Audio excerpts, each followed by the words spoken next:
anything, or is anything you want to play? I've been playing Hyrule Warriors. So Oh, really? Okay. yeah, I picked that up, and I've been playing it here and there. I've been doing some stuff around the house, but it's pretty good, man. I really actually quite enjoyed it. It's been a while since I played a Dynasty Warriors or that type of game. Yeah, And, that was a surprising one for Nintendo, but like they really know how to put some stuff out. And you're like, wow, like this is really cool. it's pretty good, man. I was pretty impressed with it. I've enjoyed it so far. I've probably played about 3 or 4 hours on it, and it's pretty good. So. All right. So this week, you had told me, hey, Chris, I want to teach you some stuff because we did boss encounter stuff with you and Brian. Yes. Joe came in, showed us how to do gray boxing, and Brandon Bauman's been coming in explaining all sorts of the engineering side of it. Okay. He said, hey, why aren't we doing scripting? Right, we can do some scripting. And my initial response was, I don't know what that is. Right. So why don't you kind of give us an overview if you... Okay, yeah, I'll kind of start here. I picked this is Bethlehem, and get this out of the way here. And I'm just going to pick, an event basically in this map and kind of walk through it. But basically, scripting is how we get the gameplay in. Node-based scripting is what we use. Okay. So we can call, essentially it's like calling code, over and over again to do what we need to do without really touching code. These nodes are built for us to give us functionality to do things in the game world. It's kind of like Legos almost, right? Yeah, it's kind of like Legos. You put this together with this to do this, and it's you get it. You just build upon it, and you can do lots of things with it. Obviously you can do enemy encounters, you can do cinematics, you can do events, you can do mission scripting. It's all kind of, we kind of do it this way for most of our gameplay. And yeah, it's just a combination of the node. We have a node system, scripting system that we use, and then the game objects. They're set up to, they're tagged, or ways we use them to talk to the script. Mm-hmm. So yeah, I'll kind of that's kind of, I guess, it in a nutshell. And it's kind of like coding without coding, I guess, is a good way to put it. I mean, it eliminates a lot of the syntax errors by preventing you from making them. Right? Yeah. I mean, it doesn't let you assign, let's say, a variable to an object if the data types don't match or something. Which it's a little. Yeah, I mean, I don't want to speak because I'm not an engineer, but it's a little bit. It's a little bit different. I mean, you can do things with, you can set variables like locally in the level and use those in scripting, and a lot of different node scripting systems, they have more you can access. It just depends. Right. But yeah, you can do lots of stuff with it, and it's pretty cool, man. The nice thing is if we want some functionality in for gameplay, we can go talk to the engineer and say, hey, it'd be cool if we could do this. Right. And then they can say, oh, well, I'll get you a node for that, and you can call that, and we just go from there. So it's really, the nice thing about it is, scripting is you can iterate quickly, make changes quickly, and see them quickly in the game world. So it's it's a lot different than programming. I shouldn't say that, but I'm not a programmer. But it's faster. You know what I mean? And for design purposes, it's really effective. So it's a lot easier to start swapping in values into a node than it is to search for variables and how they're being fed and stuff. Yeah. I mean, if I need to teleport, Joshua Beam somewhere, then I make an empty object, assign it, a tag, and then, or this is to look at, but I can just teleport him here with a node, a single node. That's all I need to do. Oh, wow. So yeah, it's pretty cool stuff, man. So the nodes even have methods programmed into them for basic functionality, like teleport or move. Yeah, and a lot of that, I mean, this is our system here, but you can see these are all kind of, there's tons of stuff there's stuff you can do in here, and it's all different kind of things you can do and control and it allows you to control your game objects, which is really awesome. And this is an in-house system, right? Yes, but yes. It's comparable to Unreal uses Blueprint. Yeah. And there's lots of Unity different node. Yeah, Unity's systems, got some in the store. Yeah, I haven't used a lot of Unity's other stuff, but I'm familiar with, like, Kismet was Unreal's old one, and Blueprint. It's same type of. And thing. even like Game Maker and multimedia. Yeah, I don't. Have similar. Not quite node graph systems, but similar types of building block systems that are. I've never used the Game Maker. I've used Game Maker, but I've never used the node system or whatever whatever they've got. But I've used the text-based stuff, and So basically, a lot of different engines and stuff have this, and it's really cool and really powerful. Yeah, definitely. I mean, it definitely speed things up if you can not have to go to engineering every time you especially you can see all of here there's like 20 or 30 and these are all doing, like, this one's just a time delay to do, and this one's moving, this is moving NPCs and stuff. So it's just you pipe it in and it moves, it steps through it kind of, and you just build upon it. So so pretty it just cool. benefits the design team, because now you're empowered to really go in and eliminate a lot of these more basic coding commands, because you can just call them on the fly. We don't like I said, I'm not an engineer, we don't have to do that. The nice thing about this is we can get functionality without having to do that, and that's what's really cool about it. So well, I mean, I see like jump and move. I mean, is it basically all this basic movement stuff? Is there anything that's like pretty complex that they've got boiled down to the node system? Some of the stuff, like the way we ease into cinematics, we got a node here to handle that. It controls a lot of different stuff. You know what I mean? And it controls pausing the player and AI and fading and that kind of stuff, and as well as releasing the camera so you can move it around and things like that. So there are some more powerful nodes, and then there are some pretty simple ones like teleport. You give it a location and what you want to move, which is on your NPC, and it's just a tag. And I'll kind of go over that as we move through here. So, there's you can have nodes that do a lot and nodes that they still do a lot, but they're not as complex. So you said we're in Bethlehem, right? Yeah, Is this Joshua Beam's shining moment? Yeah, this is the Joshua Beam shining moment. Before the Vorpal chicken. Before the chicken, he's actually over here somewhere. He's deeper in the level, but this is his shining moment. You fight Decker in here, and this is with, I think, Naraya is the follower. So we're running through the level, and then we come to this point, and then it triggered that green thing triggers a cutscene. Yes. So the way this thing kind of kicks off, we'll just dive right into it here, is the trigger. So these are pretty common to see, in gameplay scripting and stuff. You'll place a trigger, and basically when the player gets to a point in the level, they'll hit this trigger, and it'll fire off. It basically fires off this scripted event. And this is the Joshua Beam cinematic, which I think I might have open. So basically what happens is you hit this trigger, and then we deal with some stuff with the camera, we fade out, and we kind of set up the cinematic. This is kind of the way we've been doing it. And then we teleport Joshua Beam, and what'll happen is he's got a position here. This is basically a game object, and then what we do is we assign a tag to it so we can reference it. Right. And then we come back here, and this teleport node is looking for it's looking for Joshua Beam, and that's on the entity level itself, so the actual character, which spawns into the world. And then this is the location, or this is a move. I'm sorry, let me get up here. I guess that's right. That's the teleport. Let me think about where I did that at. Maybe it's So, we probably changed it to move to a different point. Anyway, he essentially we pick a point, it has a tag, and then we can reference that here, and it'll basically take Joshua Beam, this node will move him there. And that's, and then we do the next thing. So we'll move Naraya.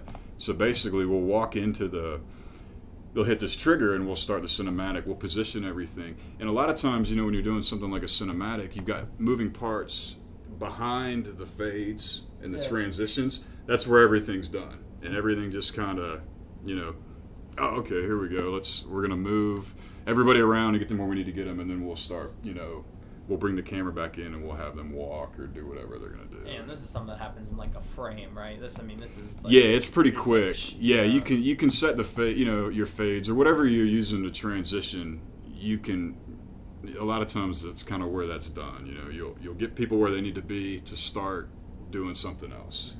So it's something we do, and it works pretty well. So you just kind of give yourself enough time, and then you do all this stuff with the camera, the fades, and then all this, you teleport them here, and then you can start moving them around, and it does lots of really cool stuff, man.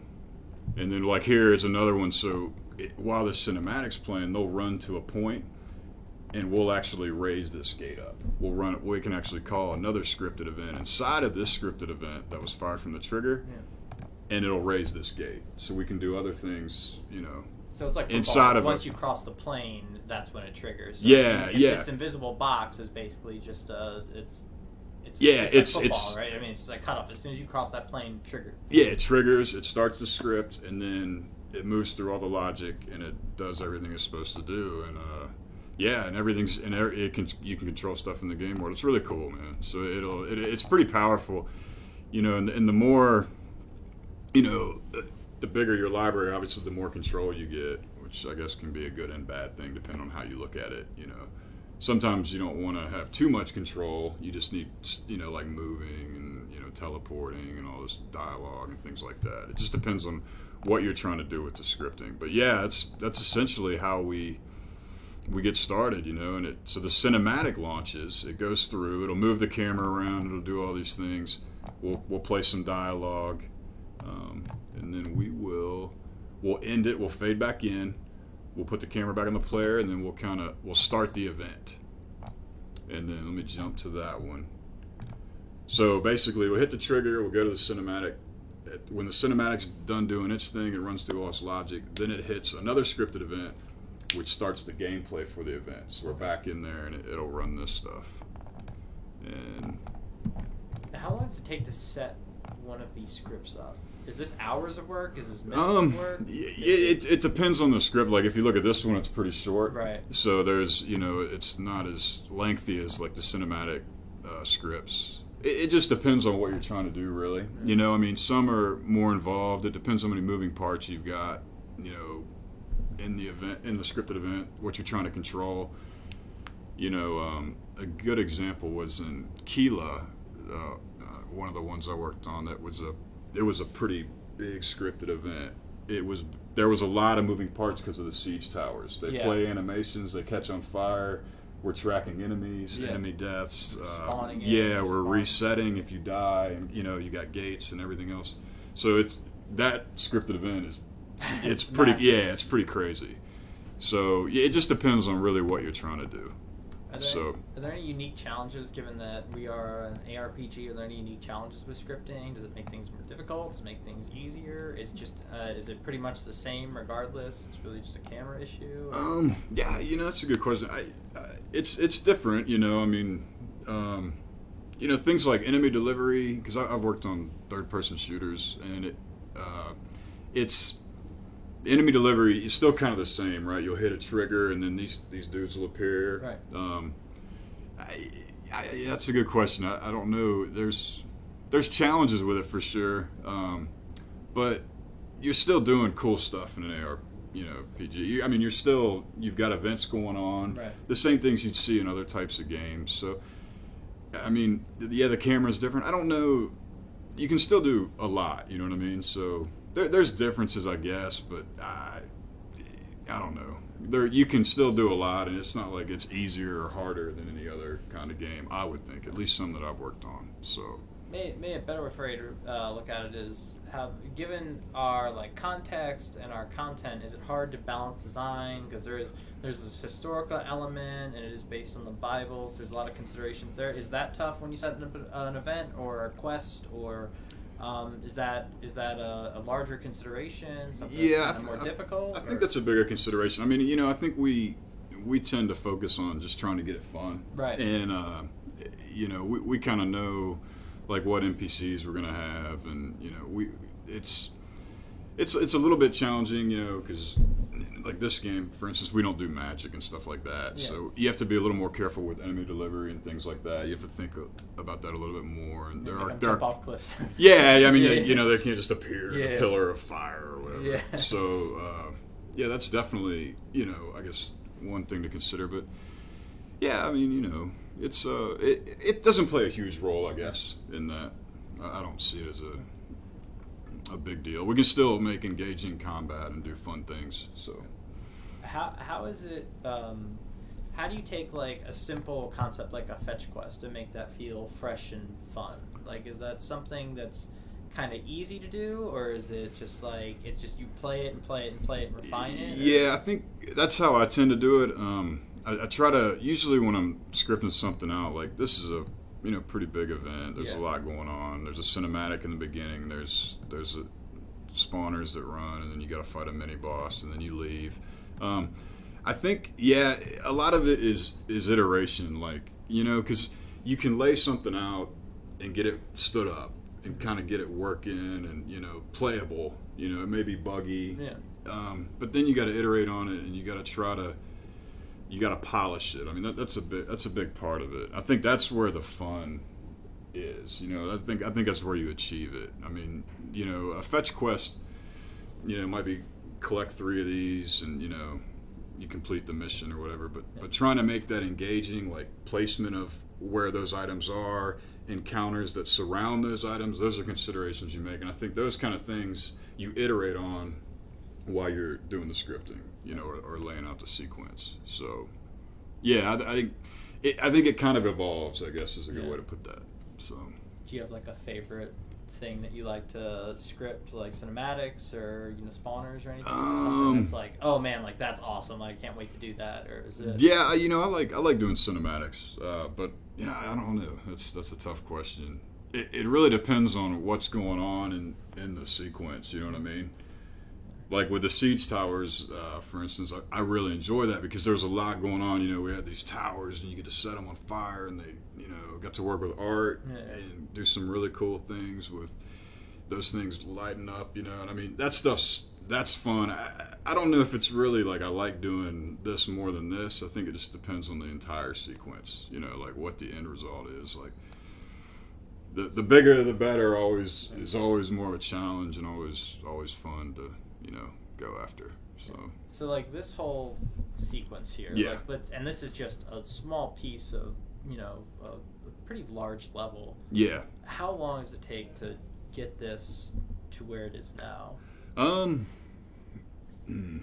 You know, it takes something like this takes a couple days probably to stand up, to get the functionality, the basic functionality, and I can start a cinematic, I can play this event, I can complete the event, I can get my followers to join back up with me, and then I can keep going through the level to the next mission. That takes a couple of days.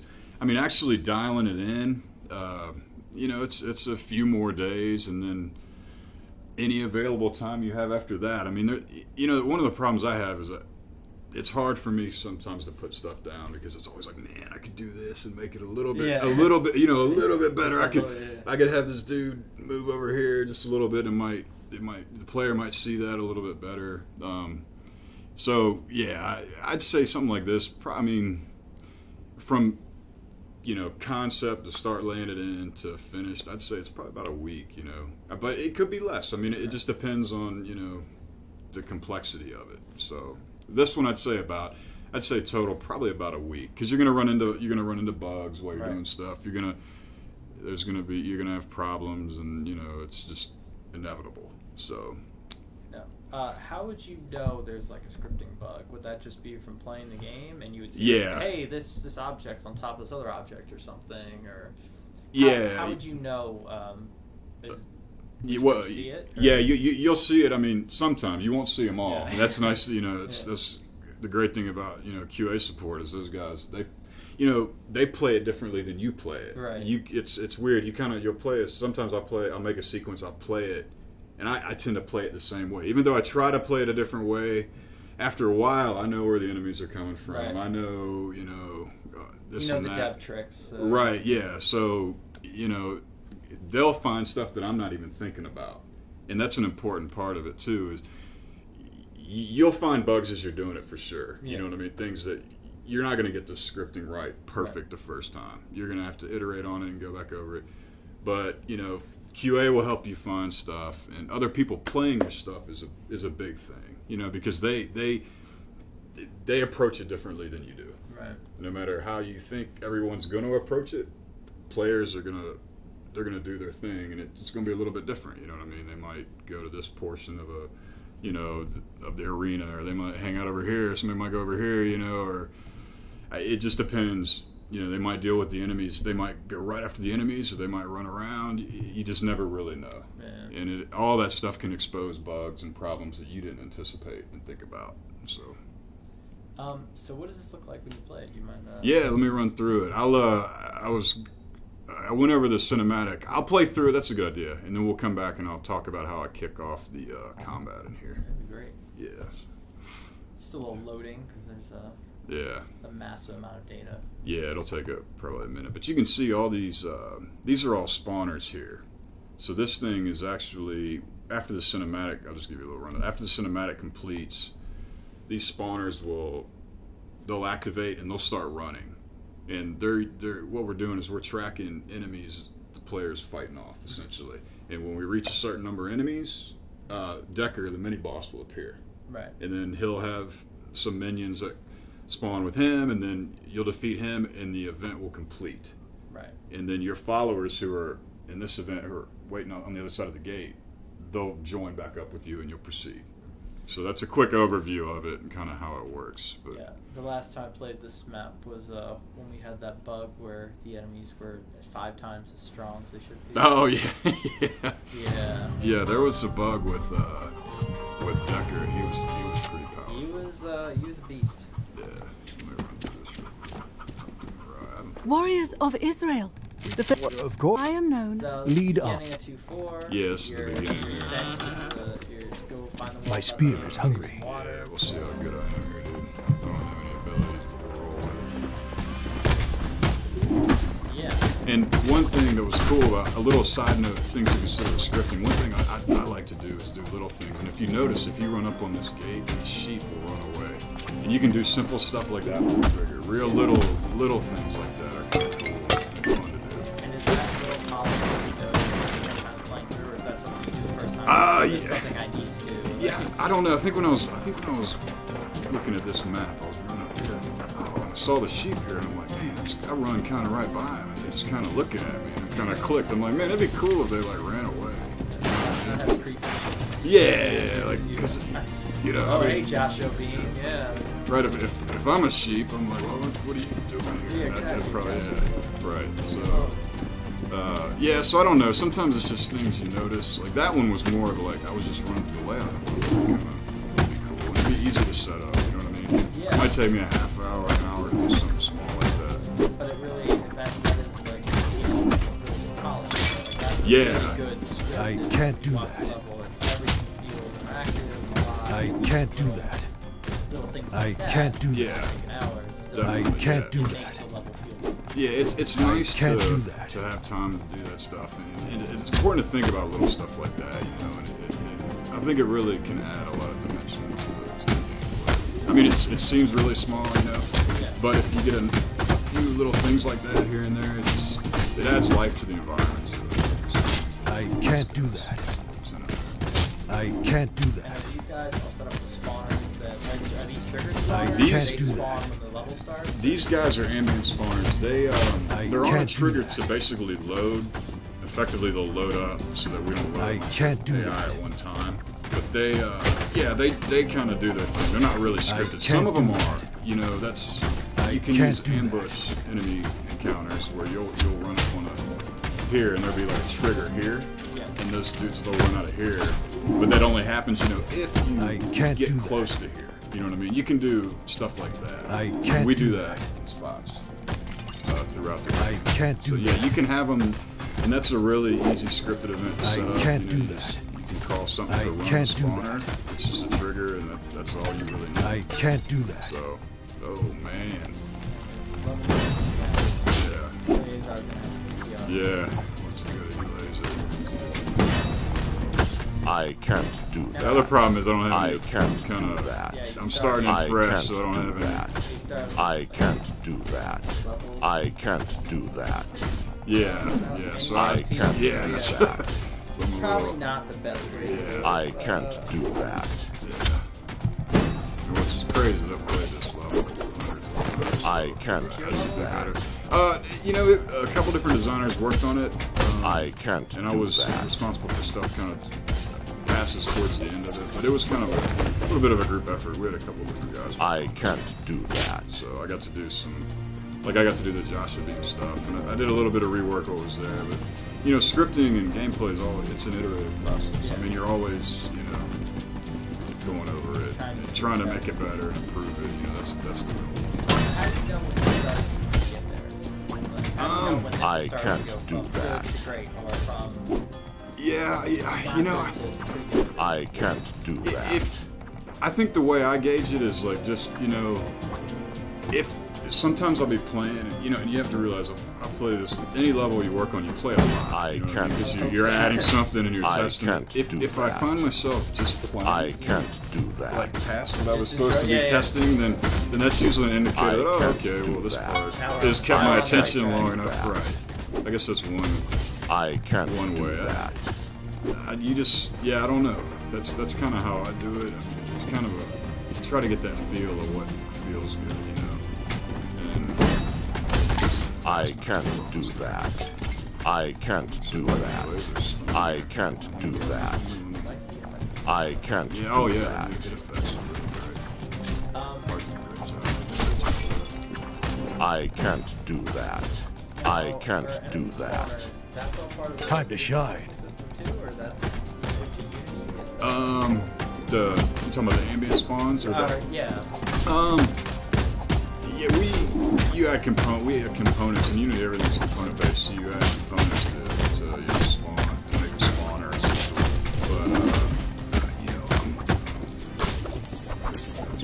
But you know, yeah, you know, I don't know. They're kind of, I guess they're. I don't know Thank if they're you native to so Unity, I'm not much. sure. It was I wasn't our here when My this husband. initially Thank got you. set up, Follow me. but they're built with components essentially. Variable type. Yeah. Let me show you here. Pause it. It's nice about Unity. Pause. Let me find a spawner. Show you. Yeah, so they use an advanced spawner script. Yeah, and this has a bunch of properties with it that you can set and control. You know, your spawn points, you know, your delivery type, random or linear, timing stuff, delay, all different kinds of properties you can set, you know, for the spawn.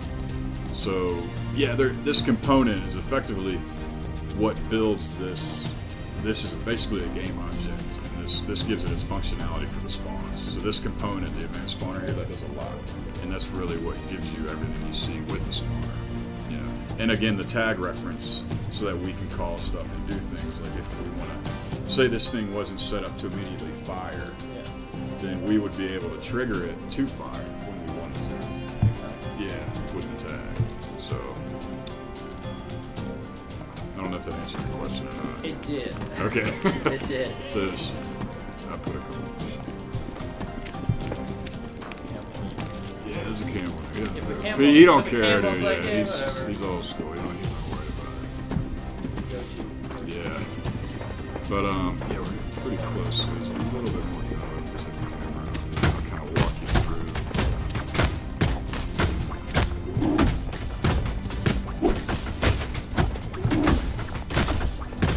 I can't do that. I can't do that.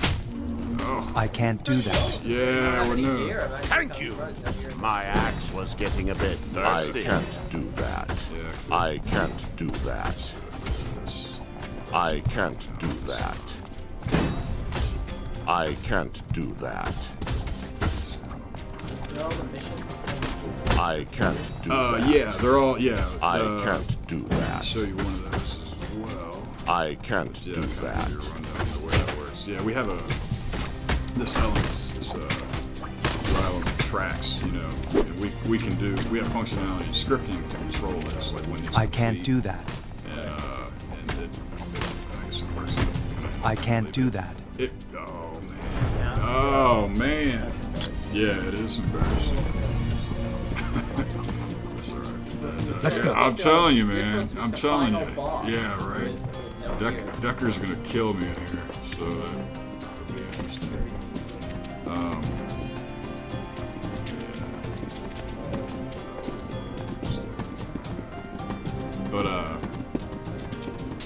Yeah, the mission scripting, you know, it'll kind of talk to the UI too, so it'll know when to complete and it'll update this. The player, you know, they know this is all. It's all called in scripting. And the script, and the UI can say, hey, throw a check. Yeah, right. Let's. Yeah, it'll do its thing based on what the node is telling it to do.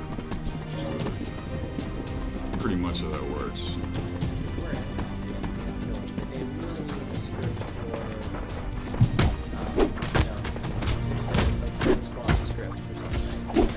Yeah, like we need something to spawn loot or something, right? And then they can go in and code that out, and then whenever you need to spawn loot. Yeah, I just call that. Yeah, there's no, you don't have to touch any code or anything. It's, you know, it's really nice. All right, here we go. go. Yeah, finally got there. So right here, you walk up, and basically the trigger's kind of right around here, so you'll hit it. That fires the cinematic. All the pieces are moving. Watch out! Everything, you yeah. all right? The scripted event is running I'm right fine. now, and it's doing all this. It's Thank running you. the dialogue, Stay it's pulling here. the camera out. I'll it's, protect you. You know, Pulled the gate it's up, yeah, closed pulled the it, yeah, character. yeah. And then now, as soon as the cinematic ends, we run. You'll see the update here. So all that's done in scripting, and now we effectively are in it. Another script's running to track our progress through the event. I can't do that. I can't do that. We'll see how it goes. So it's tracking right now. The event's tracking. It's saying, all right, I killed 8 dudes, and then it's going to deliver more enemies. Yeah, and it's got different stages of. I can't do that. I can't do that. I'm can't a little do worried that. because Decker is tough. These guys. I can't do that. It's the. Oh, I don't have any bread. That is a problem. Back up. Yeah, you kill a few more guys, and then so this can't is all. do It's still running. All the stuff's going on. It's it's telling it to activate. Can't do that. Here we're actually using we have like a spawner controller, so it's got can't do spawners that. loaded up, and we can talk to that controller in the scripting to have it. You know, it knows to deliver more enemies. The spawner controller's kind kind of on the left-hand side, like it's actually going through that list, right? Where's that? Yeah. Yeah. You can, yeah. Going through the list. Yeah, so here comes Decker. Probably. Yeah. Unfortunately, without my abilities. I can't do that. But if I die, I can show you the reset logic that goes on, because even when you die here, we script that too to restart the event. There you go.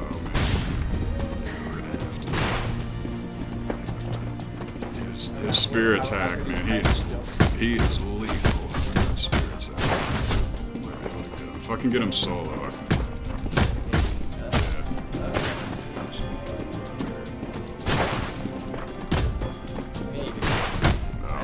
He's right there, dude. Man, I need some bread. You know, I was thinking about grabbing that bread too, and I did not. Now, is that spear attack? Is that also? That is done. No, that's done with a different system that we use for.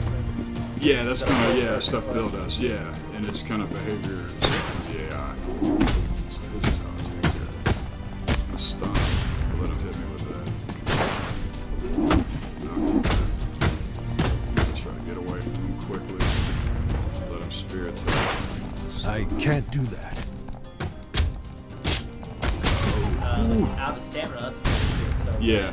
when That's stamina done. equals 0, throw the UI trigger on. Well, that's not what we do. That's done system side, code side. So that's not. Okay. Yeah, that's something different. Since that's kind of a core system, Yeah. and we don't have to. That's kind of handled, and that's kind of handled, I guess, with the player and their classes and that program. So we don't have to.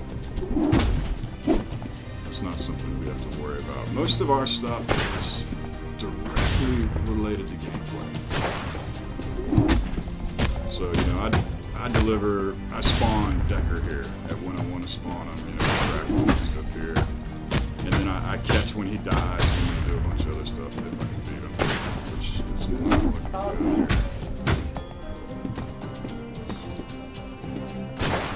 This is how there was a point in development where he was really tough. And, man. I don't remember this level being this hard.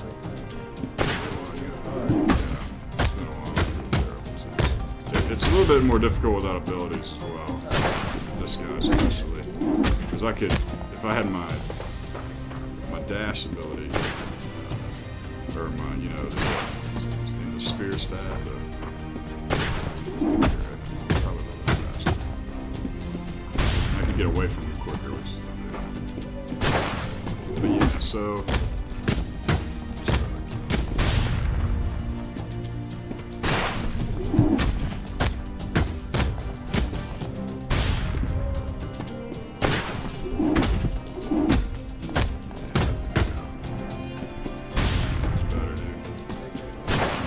I can't do that.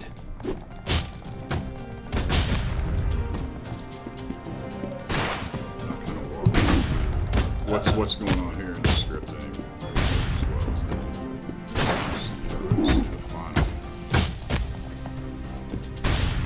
What the scripting is, official plan.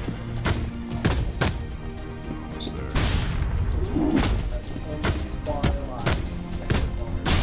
Oh, you gotta be kidding me. Okay. Lost. Yeah, so anyway, I get a chance to show, I got greedy. I get a chance to show you the reset.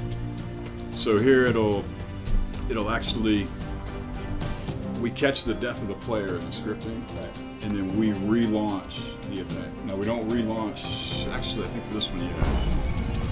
We'll relaunch them and then they'll run back into the cinematic and everything will start over. So we'll reset the trigger, we can reset all the logic associated with the trigger. Watch out! Are you alright, my lady? I'm fine. Thank you. Stay. Escape. There's to exit, you know, escape. We've got a scripted event to handle that and cinematic. So it's all kind of done with these scripted events and then the node graph scripting. Yeah, everybody's back alive. And that was one challenge with this bit was the reset. You know, reset stuff can be a little tricky because you got to remember, you got to take into consideration where you were and what was going on and what needs to be turned back off, what needs to be reset to start fresh again, you know, in the gameplay. So, something to consider. But anyway, yeah. Effectively what happens here, where I was before I was embarrassed by Decker, I kill Decker, the gate drops, my followers will rejoin, and actually will spawn a chest here as a reward for the event. And there's some loot, and you're on your way. And this,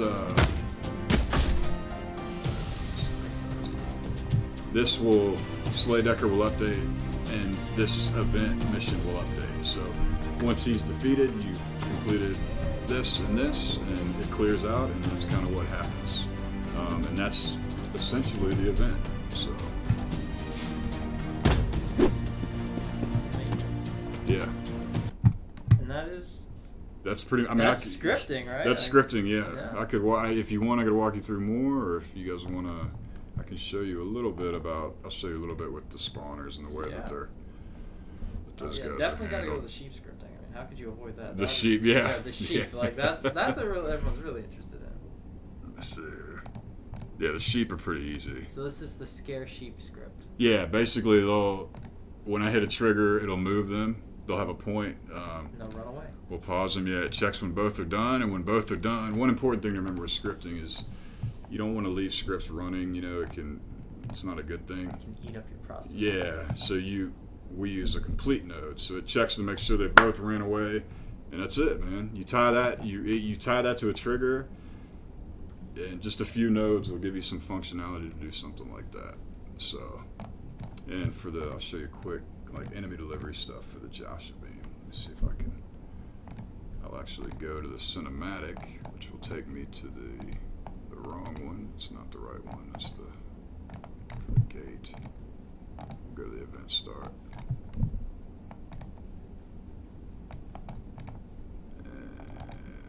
actually. This is a mission. I'll show you mission notes as we were talking about that a little bit. So this is what happens with the mission stuff, and for the event, basically it is kind of like a mission. It'll a lot's going on. You know, it's telling you to do stuff. Here's an objective telling you to do something, and then things happen off of this based on different states of where you're at in the mission. You know, and then here we count to see how many enemies were killed, and then it'll do different things with spawning new guys. You know, and eventually it'll listen for complete. It'll listen for Decker to die. It'll launch an event end. And as you can see, you just kind of step through this stuff, you know, as you're kind of building it. You kind of think about it. You just kind of walk through it. You just kind of walk through it and all the different actions that are going to happen. And, you know, you can set up stuff really easily when you're scripting, you know, at first, and then just keep building upon it like like anything else. So. It's amazing. Yeah. And then I think this wraps it up. Yeah. So at the end, we add everybody back to the party. The mission completes. Obviously, here we spawn a treasure chest, which has a tag. It's just an object in the game world that we tell it to. Of course, I don't have that one on. Let me look here. We essentially turn it. We just turn it on, and that is. Let me see if it's. Hold on just a second. Takes it a minute to expand here. There's so much stuff. Yeah. I think it's this one here. So this guy's turned off by default, but when we complete the event, we just tell him to turn on, and then the player, So, I mean, I guess that's kind of the way you think about scripting when you're doing it. You'll add stuff to it, but you just kind of got to get the flow down of what the sequence is going to be, and then you got to start laying it out, and you just kind of, like you said, Lego it together, kind of build it together. That's awesome. Yeah. We are Kingdom Games, of course. I'll give you all the links to all of our social media there. Kingdom Games, ATX, on all your favorite social media. This game is 5 Guardians of David. Dan, give you the last word. What are you looking forward to? What games are you looking forward to? Oh man, I still don't have an Xbox One. Oh, so there's a lot of stuff I want to play on that. Yeah, man, I don't even know, dude. I'm looking forward to playing more Hyrule Warriors right now in the near future. But yeah, man, just one thing to just close with is there's lots of free tools out there for anybody who wants to learn how to do gameplay scripting and stuff. Especially now more than ever. That's something to definitely just consider and think about. It's the tools are out there for free, and you can mess with them and build really cool stuff. Yeah, so. Unity has personal editions. Unreal, I think, is free to use. Game Maker, RPG Maker is pretty cheap. I mean, there's a million things out there if you just want to take the time. Go on YouTube. Go on, is it Lixa? Luna? Yeah. That site, I can't remember the name. Yeah. There are plenty of paid and free tools out there that will teach you all this stuff, and there are plenty of studios doing this kind of stuff too. Mm-hmm. Hey, here's some general overview. Yeah. It's definitely a good skill to learn, and it can be a lot of fun. It's definitely something. Yeah, you're making games. You are, man. I still do this with my free time, so it's just I enjoy it. It's fun. So.